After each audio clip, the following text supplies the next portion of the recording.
I firmly hold the belief that Stephen Harper is a coward. The following are just a few reasons from a long list of why I hold that opinion. One of the main reasons I think that Stephen Harper is a coward is because when our nation's parliament was under attack, he tucked tail and went and hid in the broom closet. He left behind the women and a man in a wheelchair to save his own hide, as opposed to acting like a leader and pushing his way to the front line, barricading the door, and forging spears out of flagpoles. In my opinion, the Honourable Stephen Fletcher is more of a leader than Stephen Harper could ever be. Michael Zahab Bibeau was a homeless, mentally ill man who, whilst before a BC justice, asked for help for his medical problems. As a consequence of the $36 billion that Stephen Harper has removed from our healthcare system, the services required to treat medical conditions are unavailable. After 10 years of his directions, Canadians are bereft of a medical system that adequately services our needs. We need to protect and care for the mentally ill. The value of a society is measured by how it treats its weakest members. In my view, Stephen Harper failed to take responsibility for the problems his lack of leadership has caused, and in my opinion, Stephen Harper is a coward. I argue that once a soldier returns home from war, they need to be cared for. This must be done for themselves, their family, and the well-being of this nation. Stephen Harper's lack of leadership and moral responsibility to our veterans has resulted in more deaths from suicide than from the war. His frustrating response to shut down care centers and tie up veterans in court is another reason why I state my opinion when I say Stephen Harper is a coward.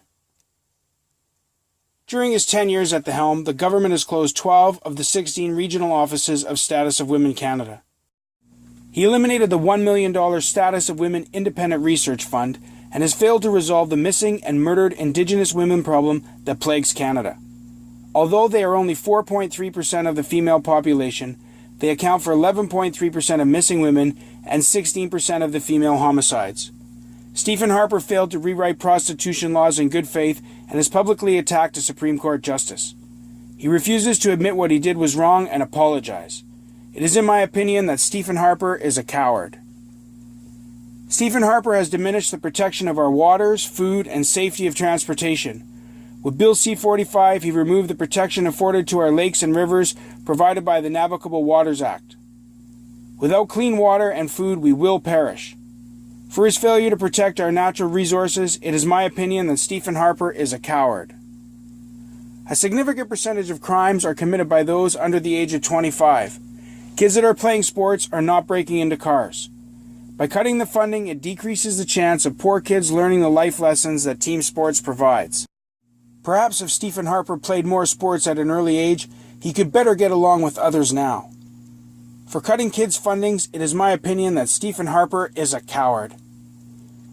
Stephen Harper on numerous occasions has failed to be completely honest and transparent with Canadians.